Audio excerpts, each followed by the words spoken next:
മോഷണക്കുറ്റം ആരോപിക്കപ്പെട്ട് 7 വർഷത്തോളവും അപമാനത്തോടെ ജീവിച്ച 65-കാരനെ നിരപരാധിയെന്ന് കണ്ട് കോടതി കുറ്റമോചിതനാക്കി.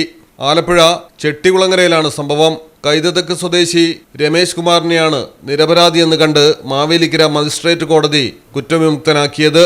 2019 നവംബർ 26-ന് ചെട്ടികുളങ്ങര ക്ഷേത്ര ദർശനത്തിന് പോയ വയോധികയുടെ മാല പൊട്ടിച്ചെന്ന മൊഴിയുടെ അടിസ്ഥാനത്തിലാണ് സ്കൂൾ ബസ് ഡ്രൈവറായിരുന്ന രമേശനെ പോലീസ് അറസ്റ്റ് ചെയ്തത്. തുടർന്ന് 47 ദിവസമാണ് ജയിലിൽ കഴിഞ്ഞത്.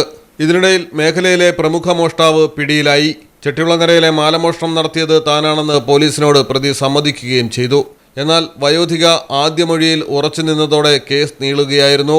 വിചാരണവേളയിൽ പ്രോസിക്യൂഷൻ 24 സാക്ഷികളെ വിസ്തരിച്ചെങ്കിലും രമേശൻ കുറ്റക്കാരനാണെന്ന് തെളിയിക്കാനോ തൊണ്ടി മുതൽ കോടതിയിൽ ഹാജരാക്കാനോ കഴിഞ്ഞില്ല.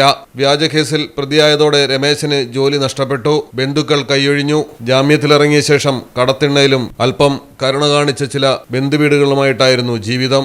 നിലവിൽ മാവേലിക്കരയിലെ ഒരു സ്ഥാപനത്തിൽ സെക്യൂരിറ്റി ജീവനക്കാരനായി തുടരുമ്പോഴാണ് കുറ്റവിമുക്തനായെന്ന വിധി വന്നത്. മാവേലിക്കര മജിസ്ട്രേറ്റ് സൂര്യ എസ് സുകുമാരനാണ് വിധി പുറപ്പെടുവിച്ചത്. മലയാളം ടെലിവിഷൻ, ആലപ്പുഴ.